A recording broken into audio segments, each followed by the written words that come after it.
Bonjour et bienvenue à ce Market Live. Nous sommes ensemble pendant 30 minutes. Nous verrons aujourd'hui les parties, en tout cas la partie et les marchés des matières premières qui sont assez volatiles, plutôt tirées vers le haut pour certains et certaines matières premières et d'autres plutôt tirées vers le bas. On verra donc au travers de ce Market Live. On regardera donc rapidement l'introduction, hein. Beaucoup de choses cette semaine avant une fin d'année qui a été chargée sur beaucoup de plans. Et donc, on regardera ça dans l'introduction avant de passer à l'analyse technique.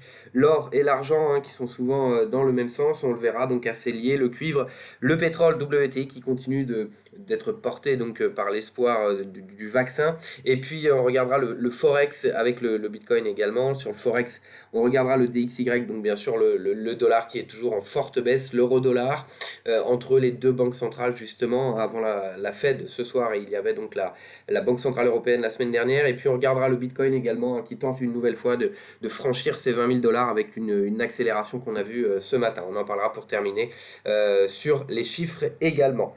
Voilà donc pour ce sommaire, donc rapidement ce Market Live. On va regarder aujourd'hui la Fed. Il y aura donc la Fed, hein, qui sera ce soir donc à 20h30, le traditionnel discours du président de la Réserve fédérale et donc Jérôme Powell toujours. Et donc les marchés attendent bien sûr une poursuite du soutien, d'autant plus que nous voyons des statistiques aux États-Unis. On en parle depuis plusieurs semaines, même avant, des statistiques et d'un rebond qui est en train de faiblir. On a vu aux États-Unis justement il y a quelques minutes, on a vu donc les ventes au détail, hein, qui sont au plus bas depuis mars. On voit donc un retour en arrière, une baisse de 1,1% donc sur les ventes au détail, hein, une baisse par rapport au mois précédent. Et il y avait au mois précédent nous étions à moins 0,1, donc ce n'est pas une baisse sur une augmentation importante. Voilà, il y avait une stabilité le mois précédent et ici nous sommes sur une baisse de 1,1%, le plus bas depuis mars et donc le début de la crise. Donc c'est ici aux États-Unis, on l'a eu tout à l'heure à 14h30. Il y a eu d'autres statistiques, c'est en Europe, avec des bons chiffres, hein, des bons chiffres au Royaume-Uni, plutôt bons. En Europe, en France, on l'a vu, ou encore en Allemagne, des PMI donc qui étaient plutôt positifs. Alors il y a sûrement dans ces PMI manufacturiers et des services l'effet Brexit, bien entendu, hein. Il y a une crainte de voir donc le Brexit sans accord dans le mois prochain, finalement, en tout cas dans 2 semaines. Et donc, avec cette crainte, cela bien sûr amène à stocker, à faire des stocks, à acheter plus que d'habitude finalement, hein, pour les entreprises, mais également les services, à réaliser des transactions qui devaient être faites en 2021 en avance justement. Et donc, cet effet Brexit et le risque de voir le Brexit sans accord entre l'Union Européenne et le Royaume-Uni amène également très probablement, gonfle un peu ces chiffres. On espère tout de même bien sûr que le rebond tiendra, mais attention à cet effet Brexit au niveau de l'Union européenne. Aux États-Unis, par contre, cela confirme de plus en plus ce besoin important donc de soutien, de stimulus, mais que en effet la crise est toujours là, hein, avec des ventes au détail qui est très important aux États-Unis, la consommation, hein, qui compte pour 70% du PIB américain, donc une consommation et qui est faite souvent en grande partie à crédit, pas en grande partie, mais en tout cas il y a beaucoup de prêts qui sont réalisés, surtout avec les prêts, en tout cas les taux bas, et donc attention à ce ralentissement de la consommation, hein, qui pourrait amener à des risques plus importants aux États-Unis, hein. Les marchés voient au-delà de ces baisses et de cette poursuite de la baisse des statistiques. Il n'y a pas de stimulus malgré l'espoir que l'on a tous les jours, hein. Il y a des discussions qui se passent bien, c'est comme le Brexit, hein, mais ça met du temps tout de même à arriver. Le stimulus ici, plusieurs mois, hein, qu'il y a des risques d'éviction, qu'il y a des évictions, qu'il y a des personnes qui n'ont plus de soutien financier. Donc il n'y a pas de stimulus. En revanche, il y a bien sûr Jérôme Powell tout à l'heure. Donc on a eu la BCE, hein, qui poursuit un peu son soutien avec des risques sur l'économie. Et également, il y aura la Fed, donc, hein, ce soutien extrêmement important, le principal soutien des marchés financiers, en tout cas des valorisations extrêmement importantes actuelles, va donc donner son discours et il devrait également soutenir une injection plus massive. On regardera ça justement, hein, sur les graphiques, si c'est l'actif donc de la Banque centrale américaine, cas de la Fed, grossit une nouvelle fois. En tout cas, Jérôme Powell ne devrait pas décevoir les marchés, avec en plus cette poursuite donc de la baisse du rebond, hein, ces statistiques qu'on a vues, encore les ventes au détail aujourd'hui, il devrait y avoir une justification hein, dans ce discours, d'une injection plus importante de liquidité. Pas de stimulus pour le moment, mais une injection de monétaire plus importante parce que voilà, il y a un impact qui peut-être est plus important que ce qui avait été anticipé au début, et donc il faut du soutien monétaire. Peut-être ce genre de discours, en tout cas c'est ici ce qu'on attend. On verra cela à 20h30 ce soir. Le dollar américain et donc les matières premières également devraient bouger de façon importante. On va tout de suite d'ailleurs aller sur l'analyse technique. On est ici sur l'euro-dollar justement. On est en 1 heure, hein, une hausse importante. Donc il y a les discussions Brexit également qui jouent beaucoup sur l'évolution. On regardera donc le Forex tout à l'heure. On va commencer donc, comme je le disais, sur les matières premières, hein, le cours de l'or, de l'argent, du cuivre, pétrole, WTI également. Et donc là, on commence sur le cours de l'or, hein, qui est bienvenu voilà, pour la continuité de ces market live matières premières. On est bienvenu donc casser ce niveau hein, qui est une nouvelle fois testé, mais cette fois-ci à la hausse, les 1860-1858 dollars, et le plus bas qu'on avait observé qui était sur les 1849 dollars. Donc après une hésitation assez longue hein, sur ce niveau, on est venu casser l'oblique également, et que donc qui a amené une accélération importante. On est revenu sur le plus haut qu'on avait observé ici en mars.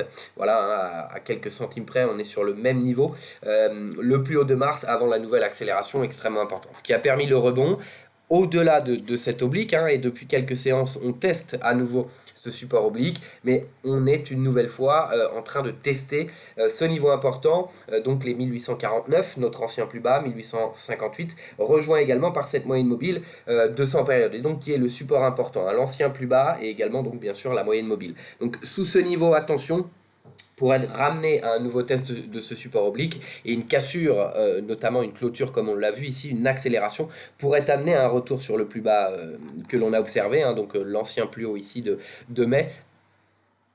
Voilà, de mai, et en cas de cassure, venir sur les 1700 dollars. Pour le moment, nous n'en sommes pas là, voilà les niveaux baissiers, à la hausse, donc avec plusieurs rebonds, cela pourrait donner une impulsion ici, avec un dollar américain, on l'a vu, qui est en baisse, on regardera tout à l'heure. Et il y a donc une possibilité ici pour venir dépasser ces 1878, 1875 que l'on retrouve ici et ici, pour accélérer donc vers les 1900 dollars. Voilà la hausse donc, que l'on voit en journalier, pardon.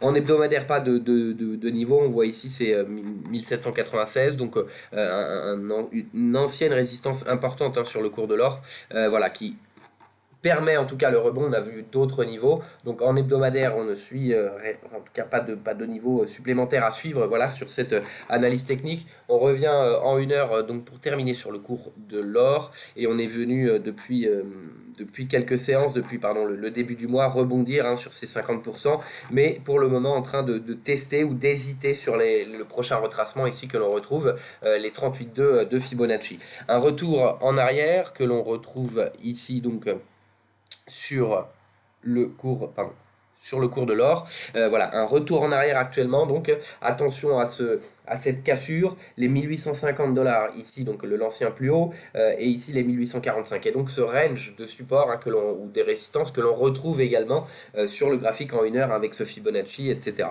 Donc attention à cet échec et un retour sous les 38,2, et en tout cas ici en 1 heure, qui pourrait invalider ce retour haussier, et de la même façon donc le niveau et le support oblique notamment que l'on regarde en journalier.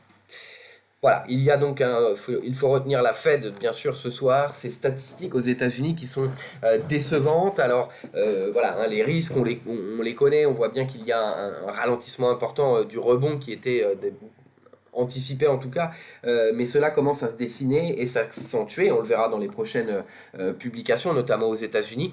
Mais attention tout de même à un retour en arrière sur les marchés financiers, une correction ici avec cette hausse de décembre que l'on a eue, qui pourrait ramener bien sûr à un rebond derrière. Nous avons la Fed et ses injections de liquidités. La Fed en tout cas pourrait permettre de soutenir les marchés. Attention tout de même avec cet enthousiasme un peu important précédant la Fed qui pourrait amener à non pas une correction ici à l'approche de la Fed, mais plutôt à une volatilité importante et par la suite peut-être une correction. Pour le moment et statistiquement on le dit, hein, c'est plutôt la hausse en fin d'année, le Santa Rally, donc qui pourrait dominer. En tout cas, on revient sur cette partie technique, on va regarder donc le cours de l'argent. Le cours de l'argent en hebdomadaire, on parlait la semaine dernière, un peu avant également, de ce double bottom, hein, donc le double test ici, qui peut permettre graphiquement et qui est en train toujours de se dessiner, de revenir ici sur les 26,07. Par la suite, le dépassement de ce niveau, hein, toujours dans cette configuration graphique, pourrait permettre une accélération plus importante et venir sur les sommets ou presque de 2020 en hebdomadaire, on le voit. Attention, hein, à ce retour en arrière, mais voilà, il faudrait tout de même, on va surveiller les autres niveaux en journalier en 1 heure, retourner en arrière de façon importante. Pour le moment, c'est toujours ce double bottom ici et ce rebond qui nous permettrait de venir sur les 26,07 que l'on voit régulièrement, voilà, qui a servi de support important avec les plus hauts historiques de 2011 et qui a une nouvelle fois, dans une moindre mesure, servi également de support, on l'a vu récemment en août, et de résistance encore plus récemment. 26,07 donc, et puis cette configuration, au-delà et une cassure permettrait l'accélération, mais attention avec ce niveau technique, hein, si on voit un rebond aussi important, un retour en arrière et une correction à l'arrivée de ce niveau. On va regarder en journalier donc le graphique également, retour au-delà de ce support oblique également, sur le cours de l'argent. Les 23,65 ici, l'extension de Fibonacci donc sur la baisse que l'on avait vue en mars, hein, petite correction sur le cours de l'argent, et un retour haussier, donc maintien au-delà de ce support oblique, pas de clôture malgré des franchissements rapides. Donc attention en cas de retour et de clôture sous ce niveau qui pourrait nous amener, comme on l'a vu ici, à une accélération baissière vers la moyenne mobile de 100 périodes, les 22,30. En revanche, ici, la tentative plus haut, au-delà des plus hauts récents que l'on voit ici sur le cours de l'argent, hein, ici donc 25, un peu au-delà, et la moyenne mobile sans période, cela validerait donc notre figure haussière et viendrait en tout cas le cours de l'argent vers les 26,07. Donc attention, voilà, à ces niveaux, ici sous l'oblique, surtout en cas de clôture sous ce niveau, un retour sur la moyenne mobile 200 et donc les 22,30 à anticiper. Voilà, on termine sur les métaux, le cuivre, hein, toujours bien soutenu par la reprise en Chine, par les informations structurelles, on en parle depuis un certain temps, hein, la reprise chinoise d'un côté, donc qui augmente la demande, et les problèmes de production, hein, avec le Covid, avec les confinements et autres, qui ont été amenés, et puis bien sûr ce marché, hein, au niveau structurel, on en parlait même avant la crise du Covid, il y aura un déficit dans les années à venir, et le Covid va augmenter cela, parce qu'il y a une baisse des investissements, hein, dans les mines, d'autres matières premières, hein, bien sûr, mais sur ce marché, il y avait un déficit qui était déjà anticipé. Il y aura donc une baisse des investissements, hein, dans les années à venir, on l'espère pas trop longtemps, et donc qui pourrait amener dans les 2-3 années peut-être à un déficit plus important encore, et donc au-delà des informations court terme sur la Chine, la reprise de l'économie chinoise et ses problèmes éventuellement de production, même s'il y en a très régulièrement avec les grèves, les manifestations, c'est à long terme également avec ces structures dont j'ai parlé, dont on parlait déjà en 2019-2018 ici. Et notamment voilà, les voitures électriques, c'est un exemple que je donne souvent avec une quantité de cuivre beaucoup plus importante dans les voitures électriques par rapport aux voitures classiques, en tout cas que l'on a aujourd'hui. Donc voilà, il y a des facteurs court terme et long terme. En revanche, il y a tout de même une accélération extrêmement importante. On est venu sur notre objectif également, en tout cas les 61,8 de Fibonacci, qui amène pour le moment à une réduction de la tendance, ou en tout cas une correction, un ralentissement. On se maintient au-delà de notre niveau, hein, c'était le plus haut depuis début 2014, et au-delà également des 3,44 ici. Donc on maintient cette progression. L'échec ici pourrait nous ramener en cas de crainte un peu plus importante, hein, sur l'économie, moins plausible étant donné la psychologie toujours des marchés, mais un retour au niveau technique sous ces 3,44,75. Attention ici à un retour sur ce plus haut justement depuis 2014, hein, sur les 50% de Fibonacci. Nous sommes ici en hebdomadaire. Au-delà, hein, on peut voir une accélération vers les 38,5 avec voilà, un niveau de résistance long terme, hein, on parle de long terme ici, hein, on voit les années, voilà, sur les 38,5, donc les plus hauts que l'on a vus, également vraiment un niveau de résistance important ici, donc sur le marché du cuivre, à peut-être moyen terme s'il y a une correction. On surveille donc le maintien au-delà de ce niveau. Un retour sous ce niveau pourrait nous ramener donc sur les 3,30. Le dépassement, une accélération, je le disais, vers les 3,8, pardon.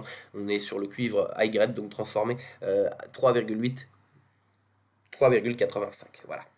Je termine sur les matières premières maintenant, donc sur le pétrole qui est proche maintenant des $50. On est sur le WTI 47,56 qui a dépassé, on est en hebdomadaire, on a dépassé les niveaux les plus bas même que des précédentes années. On revient donc proche des 50,67, ce niveau de support de 2019, assez important. On regarde tout de suite en journalier. Donc de la même façon, une hausse peut-être prématurée sur le cours du pétrole avec le vaccin bien entendu, mais cette augmentation de la production de l'OPEP n'arrivera pas tout de suite, en tout cas celle qui devrait être causée par le vaccin, la réouverture totale de certaines économies, la demande qui augmente au niveau du pétrole, les compagnies aériennes notamment, et autres. Donc cela arrivera pas tout de suite. Si dans les meilleurs scénarios c'est dans quelques mois, lorsque il y aura effectivement au premier trimestre peut-être plusieurs centaines de millions de personnes, plusieurs dizaines, centaines, au-delà de millions de personnes. Mais pour le moment, ce n'est pas le cas. Il y a encore des risques. On voit la consommation aux États-Unis qui est en train de baisser sur les niveaux de mars, donc il y a 9 mois, et le rebond qui est donc difficile. Et le stimulus qui ne vient pas. Bien entendu, il y a l'injection monétaire, mais l'injection monétaire, on le voit, en tout cas pour le moment, a plutôt un effet sur l'inflation des produits financiers, mais pas forcément sur l'économie réelle et directe, comme pourrait le faire le stimulus budgétaire. Donc attention à cette hausse importante, mais on vient de casser le niveau technique que l'on surveillait. On n'est encore pas venu ici sur les 48,80, ce niveau 48,60-80. Cet ancien niveau donc de tentative de rebond, mais c'est surtout donc les $50 et ce niveau qu'on a vu en hebdomadaire. Au niveau journalier, ce serait un retour sous ces 46,38 qui pourrait nous ramener justement sur les $44 sur le brut WTI. Un maintien au-delà pourrait permettre donc avec l'objectif ici sur les 48,70, donc le plus haut que l'on avait observé le 4 mars justement sur la cotation CFD. Attention, je le dis souvent, mais voilà, cette cotation ici a été négative pour certains bruts, pour certains barils, prix de baril à échéance, etc. Donc voilà, ce plus bas peut être différent.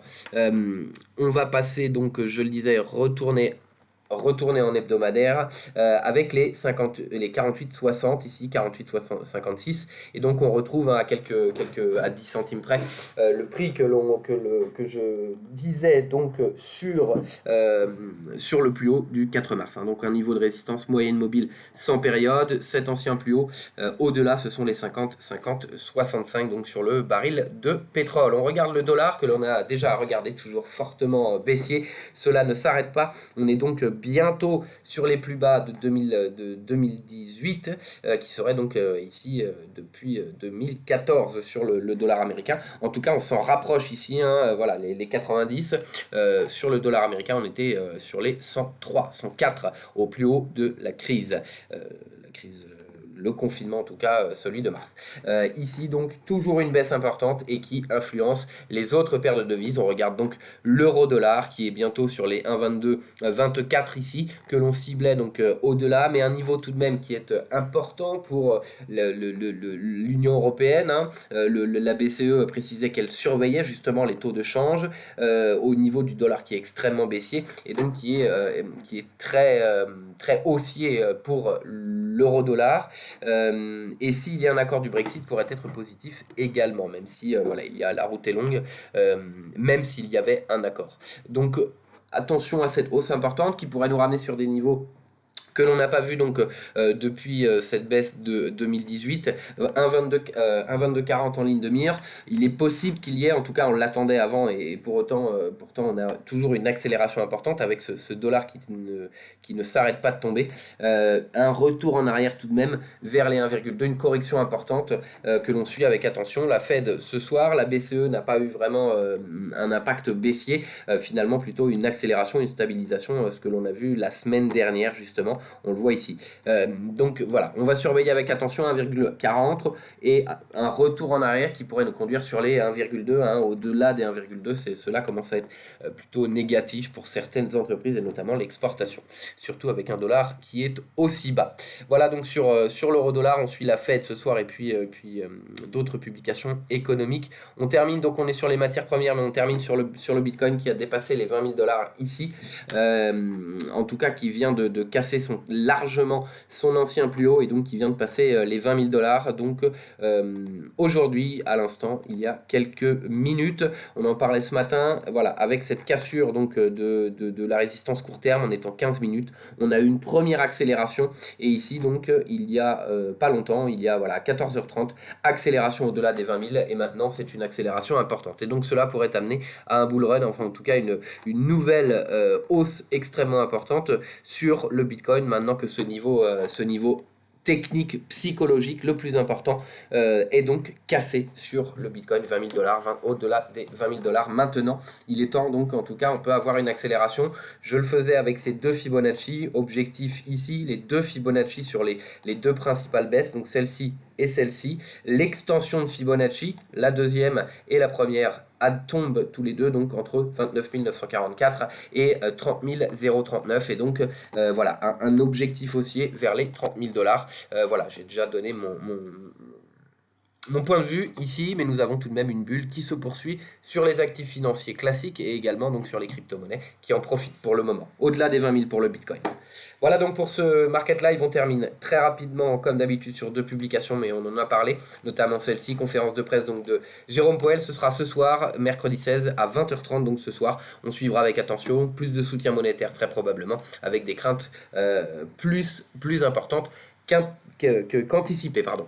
Et pour terminer, matière première, indice manufacturier de la Fed de Philadelphie. On verra, donc on attend une baisse par rapport au précédent et donc on le voit depuis 3 publications, cela sera une baisse. Attention avec les ventes de détail que l'on a vu, on va surveiller donc si l'activité manufacturière également de la Fed de Philadelphie qui est très suivie sera donc également inférieure aux attentes et donc ce sera la Fed de Philadelphie, ce sera demain jeudi à 14h30. Voilà, merci pour en tout cas, merci de nous avoir suivis durant ces Market Live. Vous pouvez retrouver toutes ces émissions sur la chaîne YouTube et puis également des articles plus détaillés sur les sujets que l'on voit sur notre site internet ig.com. Merci de nous suivre. Vous retrouverez Alexandre Baradès demain à 11h.